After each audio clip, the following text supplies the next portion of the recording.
Assalamu alaikum wa rahmatullahi wa barakatuh.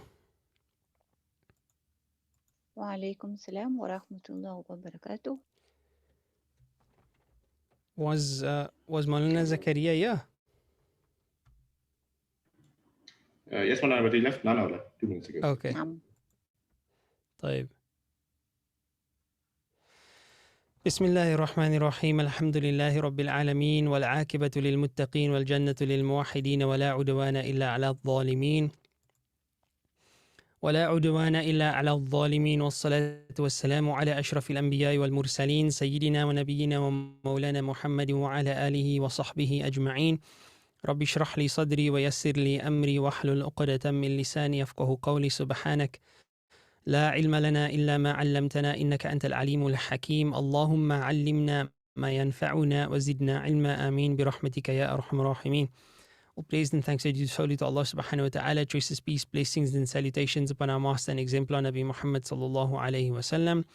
I'm sure that Maulana Zakaria would have mentioned this, but nonetheless I'll reiterate the point and request. So kindly do keep our teacher, the Mufti of the Muslim Judicial Council, and our principal Maulana Taha Karan in your du'as. He requires all of our du'as at the moment. He's in ICU under intubation for COVID-19. And we are very concerned about his condition. May Allah subhanahu wa ta'ala grant him and all those experiencing ill health, shifa'an kamilan, la yughadiru saqama. Ameen bi rahmatika ya arhamar rahimin. So do keep him in your du'as, inshallah. Now, I know we're busy with Surah Al-Qari'ah, and I know that you've covered the explanation of the surah, and that we commenced with its analysis. What I don't know is where we stopped. So can somebody kindly remind me where we are in Surah Al-Qari'ah, inshallah?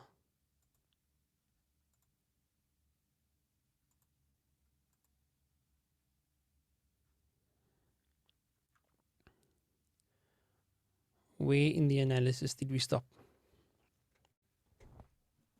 I have notes until verse number 4, Malana, but we might have gone further. Same here. Okay, طيب, let's start from there, inshallah ta'ala. I'll open up the corpus. Could I perhaps just request 1 or 2 minutes? I thought when I logged on, I thought Mona Zakaria will still be teaching, and then I can quickly just log on and drink some water and then come back. But then I realized, okay, he's gone. So would you mind if I just have a quick water break? No problem, Malana. لا enjoy. Bismillah. Okay. So for now, try to figure out this verse while I'm gone. وَتَكُونُ الْجِبَالُ كَالْعِهْنِ الْمَنْفُوشِ. It's practically the same as the previous verse. So just try to figure that out. Make sure I'm sharing the right screen here. Verse number 4 we did. وَتَكُونُ الْجِبَالُ كَالْعِهْنِ الْمَنْفُوشِ. Okay, so we're at verse number 5 now. So that's slightly different. See if you can figure that out. I'll just be 1 minute, inshallah ta'ala. Most of the information is on the screen.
طيب, I'm back.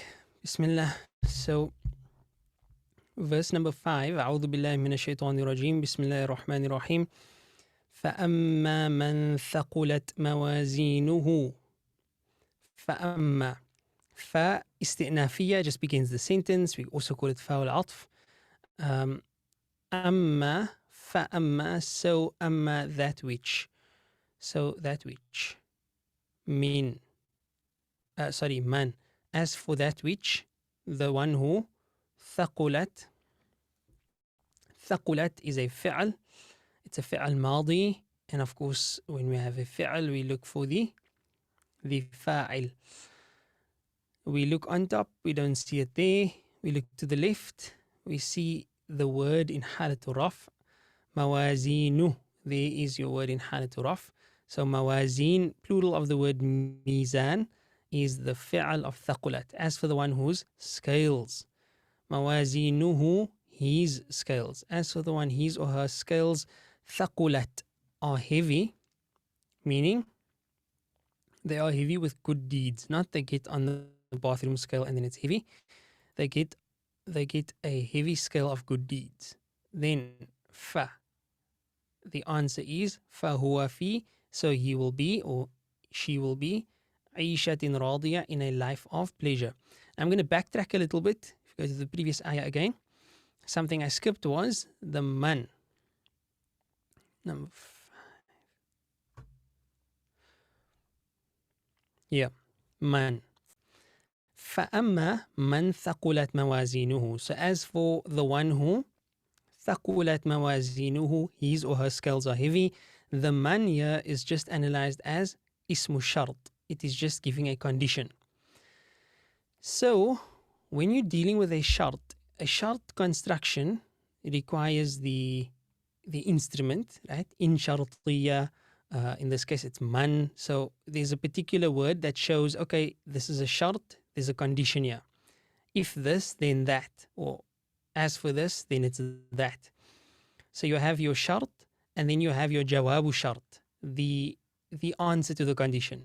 So as for the one who, then you get the prerequisite, the one whose scales are heavy with good deeds. Now we look for the jawabu shart, the response to that condition, or the answer to that condition. Then what? If his scales are heavier with good deeds, then what? And the answer here is فَهُوَ فِي عِيشَةٍ رَاضِيَةٍ. So he will be in a life, رَاضِيَةٍ, a pleasing life. And this fa, in the word فَهُوَ, as you can see, al-fa waqi'atun fi jawabi shart. This fa indicates the jawabu shart, so the second part of that construction. So again, you have a shart, which is normally indicated by some form of instrument. Then you have the shart itself, like the thing that you're saying, as for the one whose what? Scales are heavy. So if the scales are heavy, that's the shart. The jawabu shart will tell you what then. So فَهُوَ فِي عِيشَةٍ رَاضِيَةٍ, then he will be in في in عِيشَةٍ جار ومجرور عِيشَةٍ راضية, that is موصوف صفة. A عيشة راضية, a pleasing life, a life of pleasure. And of course this is referring to the akhirah. وَأَمَّا, and needless to say, this ayah and the previous ayah, the constructions are identical. This number 7 is number 7, number 8, and number 5, they are practically identical. وَأَمَّا وَاوُ الْعَطْفِ, أَمَّا, as for the one who, man, there's your ismu shart, that's your condition. What's the information given to us about the condition? خَفَّتْ مَوَازِينُهُ, as opposed to thaqulat, here we have khaffat, is light. The root letters being khafafa. Khaffat is light. That's your fi'al. Where is your fa'il? It's not on top. We look to the left. Again, you see mawazin, plural of the word mizan. His or her scales are light. Light with what? Light in the sense that they have barely any good deeds thereon. فَأُمُّهُ, then he or she will be in the What And we of course explained this when we did the explanation of the surah. But here, just as a reminder, is being referred to as their abode, their place of refuge, because your mother is your ultimate place of refuge for most of your life, where no matter how unsafe you may feel, you'll feel safe with your mother. So that is the description given to their abode where they will be, because that will be the only form of refuge, and yet it won't be a refuge at all. So فَأُمُّهُ, so his abode will be hawiyatun, in the hawiyah. Now the hawiyah, for now we can translate it as a pit, but the way that Allah Ta'ala introduces this word means that there's some ambiguity as far as what exactly is this hawiyah, what is this pit. So then Allah says, وَمَا أَدَرَاكَ مَا هِيَ, that construction that we came across a few times before. وَمَا, and what. This is for istifham. It's waw al-atf, and then the ma is for istifham. Like ma al-istifham means it's asking a question. And what adaraka can make you know. Sister Tahira has a hand. Yes, Sister Tahira. Why is khafat and thakulat in the feminine form? Okay, good question. Would anybody like to attempt an answer to that question? Why is khaffat and thaqulat in the feminine form?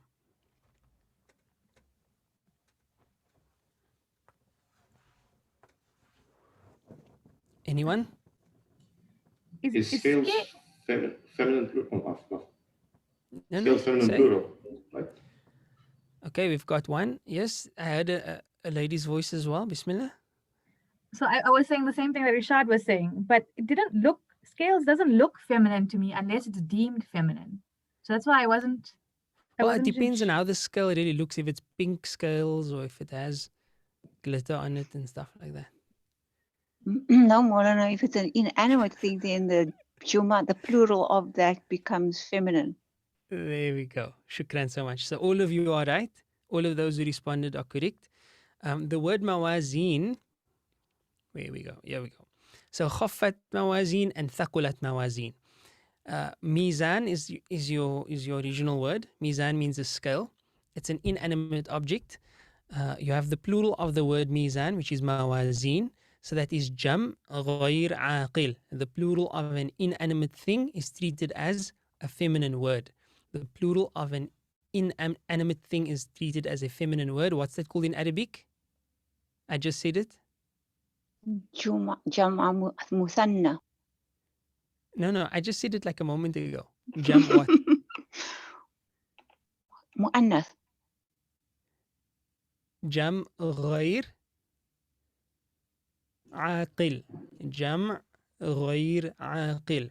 The We haven't plural learned of... that word. Oh, you didn't? Okay.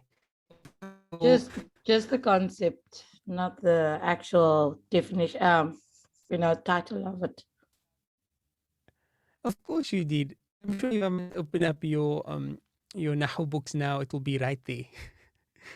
If you look under your lesson of the different forms of jam, you have jam mudhakkar salim, jam muannath salim, and then you have jam mukassar, and then among the forms of jam mukassar you have jam ghayr aqil. Anyway, simple concept is jam, the plural, ghayru, or rather ghayri, jam ghayri aqil, the plural of a non-intellectual thing, an inanimate thing, and that will be treated as feminine.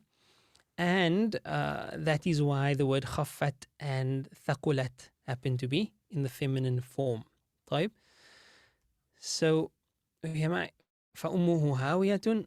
Right, so his abode will be the hawiyah, the pit. And then Allah says, وَمَا أَدَرَاكَ مَا هِيَ. And ma, what? أَدَرَاكَ, from the word to know, right?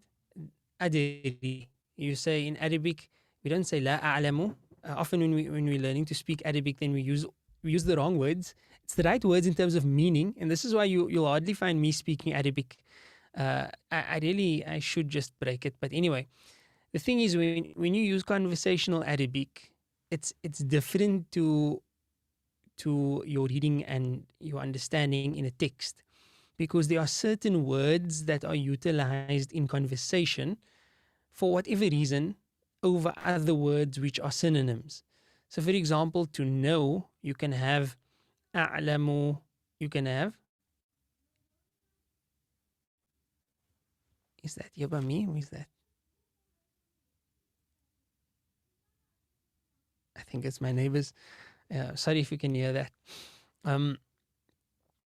You have, what was I saying? Yeah, different words for the same ma'na, the same meaning. So should you use la a'lamu or la adri?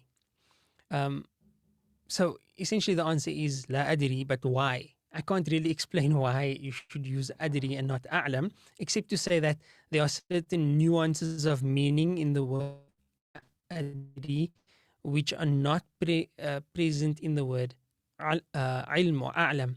And that's the reason why one is chosen over the other. So when you speak Arabic, you basically just come to discover which word is the preferred word in conversation.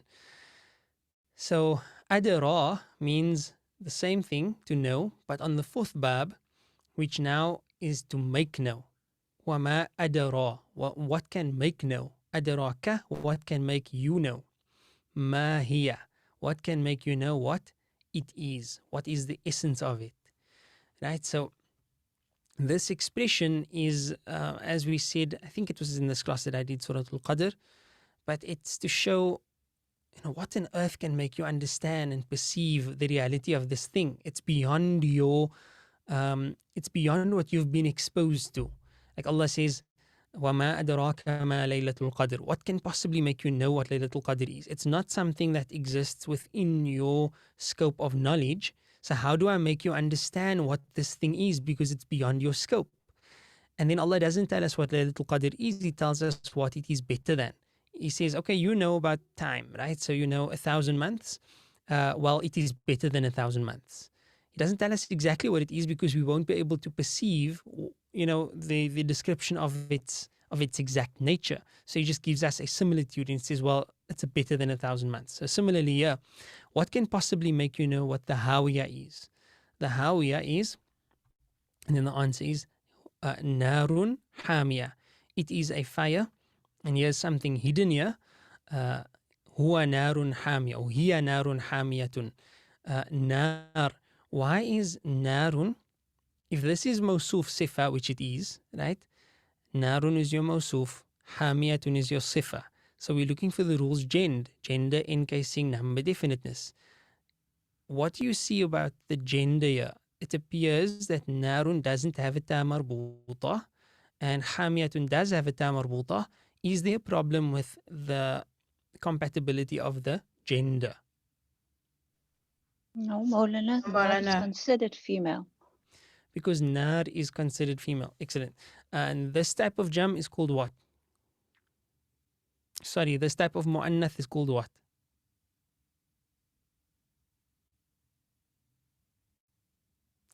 You said it's considered feminine, which is correct. Why? What's the reason? What's the principle behind why nar is considered feminine? And for the men here, be careful what you say. It's deemed feminine. It's deemed feminine. It's deemed feminine, yes. What's the Arabic principle called? Mu'annath what? So Malala, I checked our notes from first year, and Yes. we only have it in English over here. It just says female name / title. Okay. We just started out, Maulana. I don't think they wanted to chase us away. Okay. Okay. But are you referring to, Irshad, are you referring to what I said earlier on about jam ghayru aqil? Even that, Yes. Malala, and also now for like the different types of Okay. gem. I think that's So- what Malala is getting at. Okay, khair, no problem. So I'm going to just remember what I said previously, jam ghayr aqil. So it will come up again and then you know what the principle is. And here I'm going to teach you another one now. Narun is feminine. It's deemed feminine or considered feminine. Why? It's called mu'annath sama'i. Mu'annath sama'i or sima'i. It is mu'annath because that's how we heard it to be. So that makes no sense whatsoever. What this means is essentially the Maulana. native, yes? Is it in the nature of the Arabs that it was known like that? Basically, yes. That's what it comes down to. The Okay. native users of the language, those who originally utilized the language, they utilized certain words as feminine. For what reason? For no apparent reason. They have their own reasons. We do the same thing in our culture as well. A man buys a car and he refers to to her or to she. My car is my beauty. She's a precious whatever. People speak like that. Um, so we do that in our language, not necessarily in terms of masculinity and femininity, but we do that. The Arabs did the same. So there's just certain words that they utilized as feminine.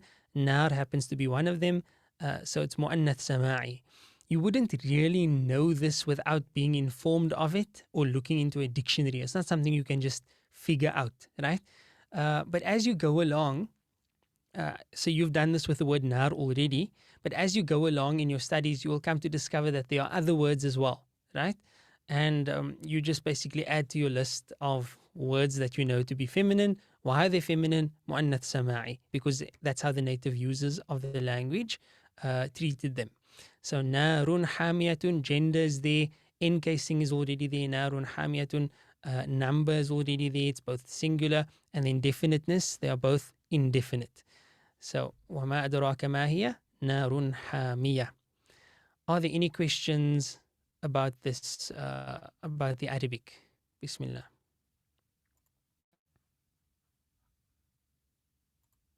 Just look through it quickly.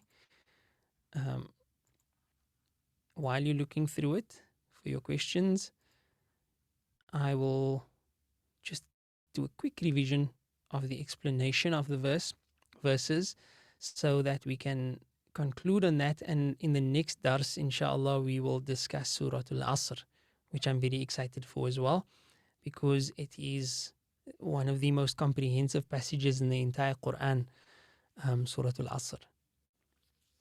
I assume one of the other teachers are already doing Surah Al-Takathur with you. Is that correct?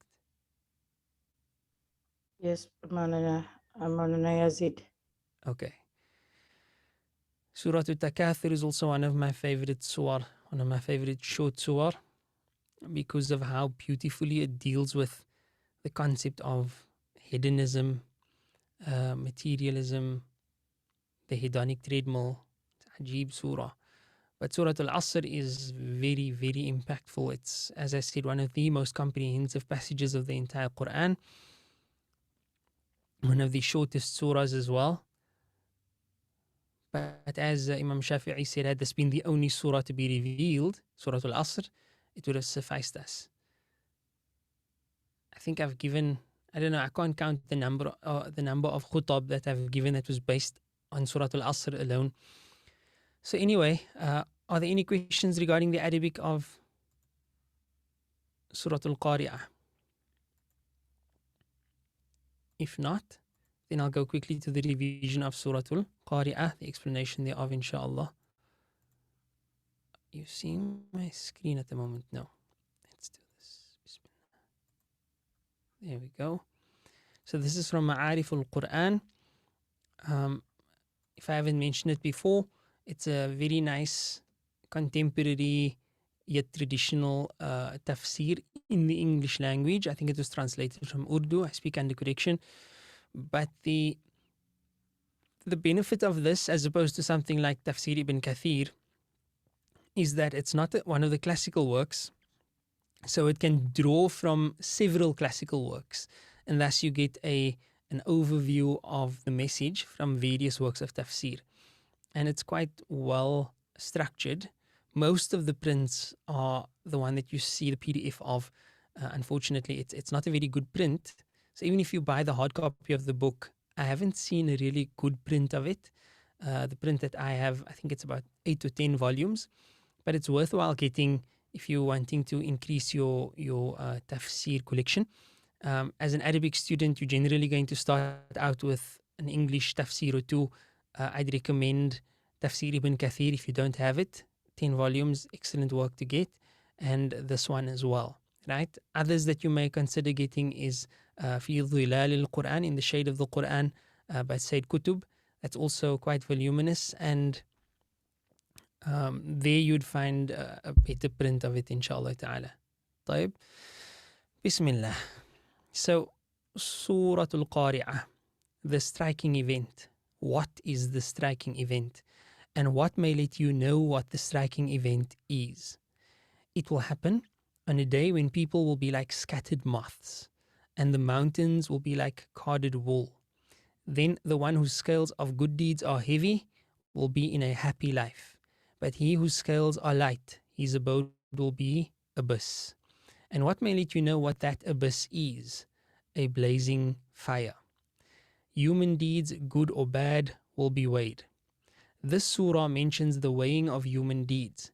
He whose scales are heavy will be led to paradise, and he whose scales are light will be led to hell. He says, please see Ma'arif al-Quran, volume number 3, page 539 to 547 for a full and complete analysis of the weighing of human deeds. So the discussion there is basically that deeds are weighed and not counted, because it's not about the quantity that matters, it's really about the quality. And a very obvious example of this would be the fact that the deeds of the kuffar, they may seem tremendous, they may seem great, and in a worldly sense they are. But as far as the divine is concerned, as far as Allah is concerned, because they are not espoused and supported by iman or faith, they are essentially just empty shells. They don't really mean anything to Allah.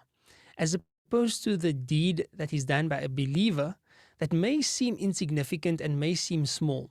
But number one, it's based on faith, iman. And number two, if there's sincerity in it, it can make it extremely weighty. So deeds on the Day of Judgment are going to be weighed, not counted.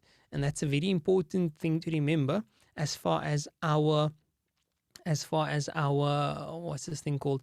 Our outcome, our destination in the afterlife is concerned, right? Sometimes we may think, subhanallah, I don't have much good deeds, to present to Allah. There are other people who do this and other people who do that. What can I present to Allah? Remember, your deeds are not counted, they are weighed. So ensure that everything that you manage to do, you do it with sincerity. May Allah grant us the tawfiq. Question in the chat. Salams Maulana, what's the name of the tafsir you're using? This is Ma'arif al-Quran. This is Ma'arif al-Quran. By Mufti Muhammad Shafi'.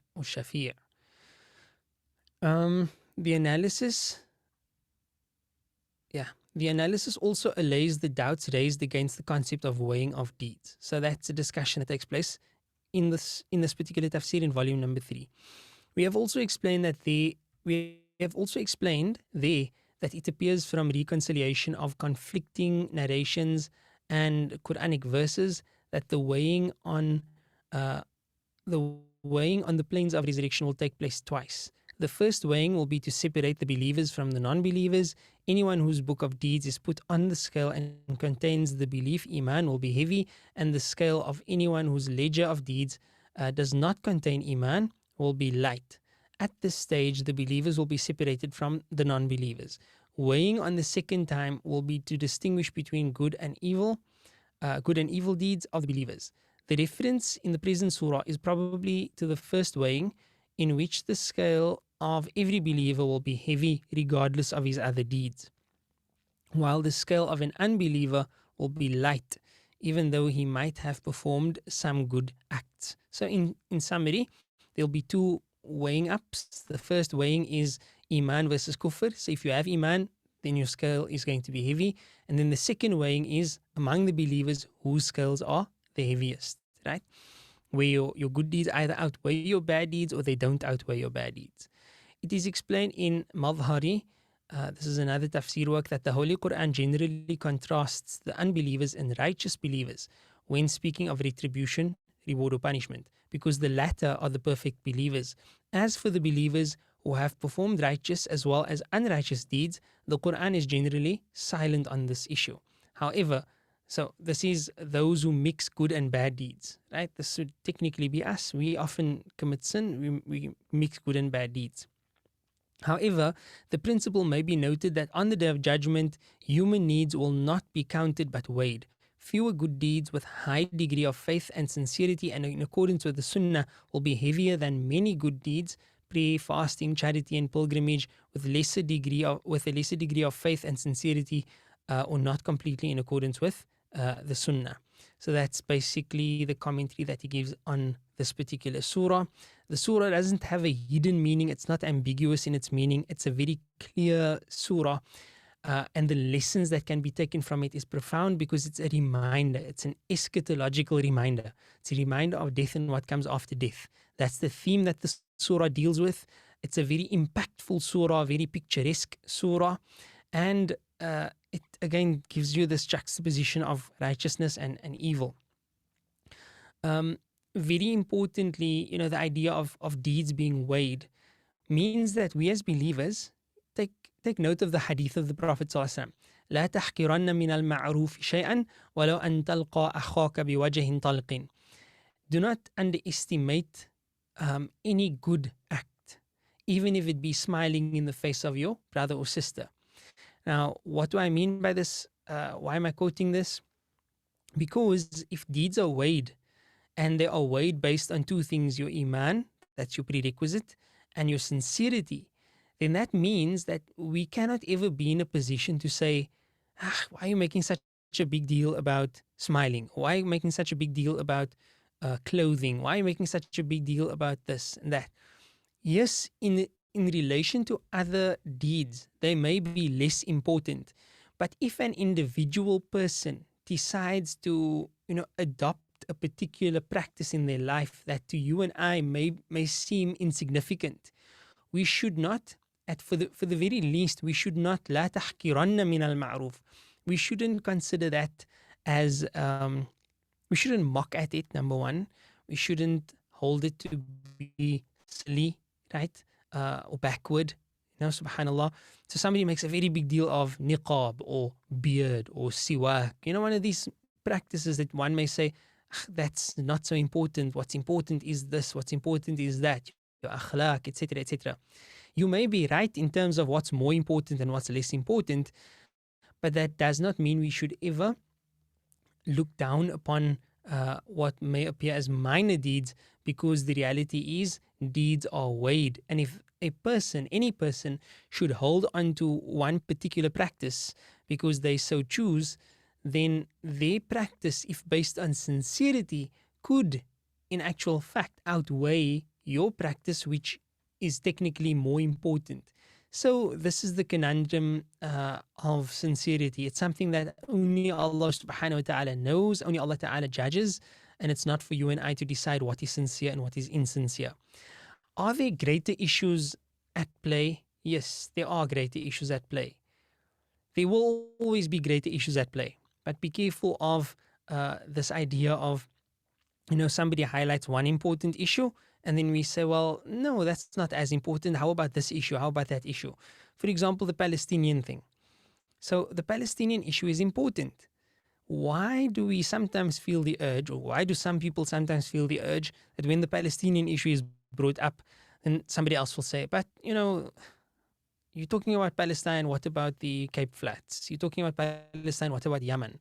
Why are we talking about Palestine when there are bigger issues at stake like Syria? Why are we talking about Palestine when we have Pride Month currently and homosexuality is being promoted and celebrated and so on? We should speak out against that. There's always going to be another issue, and all the issues of importance should be given their due importance. Never should we downplay one issue because of another one. This is not a very mature thing to do. It's not a very academic thing to do. Rather, give each issue its due justice by paying the necessary attention that it deserves. And then the other thing is, if one person decides to make an avenue, important, because they find an affinity to it, then we should respect that. So some people, for example, they really love poetry. They really love Arabic poetry. Now, I'm not particularly interested in Arabic poetry. I think it's beautiful, as with all other poetry. But if it's just not something that I'm into, I used to be into English poetry, before studying it and so on. That if you lose interest in something, khalas, you've lost interest in it, you move on. If somebody else is interested in it and they, attach themselves to it, fabiha wa na'imat, great. This is very important for us to understand as an ummah. Our unity does not depend on uniformity. We just need to be despite our differences, able to live with one another and do so in a very good way, bi'idhnillahi ta'ala. طيب, so that is Surah Al-Qari'ah. In our next dars, inshallah ta'ala, we will be dealing with Surah Al-Asr. But until then, that's all from me. Are there any questions in the last 2 minutes that we have left? Any questions at all?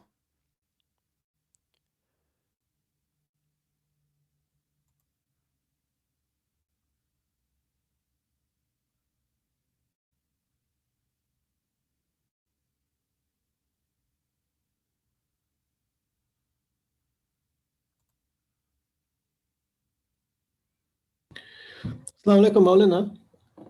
Wa alaikum salam wa rahmatullah. I wanted to ask a question, and I fear it's going to take more than 2 minutes. But the question of sincerity, in terms of, it seems to me a personal investment into a particular thing. So whether it is Palestine, or whether it is any other action that you take in relation to anything, it's a personal investment. So I wanted to understand, in relation to the surah, how does anyone increase or decrease that aspect of his action? For the purpose of, obviously, sincerity. Yeah. How does one increase one's sincerity? I mean, how does, because if sincerity is the factor on which your deeds will be judged, then how does one apply oneself to either increasing it or your own betterment? Excellent question. Jazakumullah khairan. You're absolutely right. It will take long. In fact, the question 2 minutes. It's not 10:30. So imagine the answer. But it's a very important question, and I'm glad you asked it. Let us address that in the next dars, inshallah. We will definitely get an opportunity for that, because Surah Al-Asr is very comprehensive. So until then, for now, I'm going to say that one of the tools that you can utilize is to check yourself in relation to what you do privately as opposed to what you do publicly, and make sure that which you do privately outweighs that which you do publicly. When I say publicly, I basically mean that which other people know about. So increase in that which you do that no one else knows about, and that would secure a greater sense of sincerity. Deeds include fasting. That fasting is one of those things, because when you fast, no one actually knows that you're fasting. You could be eating, even if your wife knows you said you're going to fast. She wouldn't know if you broke your fast or not, right? So that's one of it. But also, that which you do in the middle of the night when you are alone, etc., etc., you could increase your sincerity in that way. But the question is much broader than that. So inshallah, we'll get that opportunity again. But until then, Jazakumullah khairan, barakallah fikum, and shukran for asking the question as well. Until next time, inshallah. وصلى الله على سيدنا محمد سبحان الله وبحمده سبحانك اللهم وبحمدك نشهد أن لا إله إلا أنت نستغفرك ونتوب إليك. السلام عليكم ورحمة الله وبركاته. وعليكم السلام ورحمة الله وبركاته. وعليكم السلام.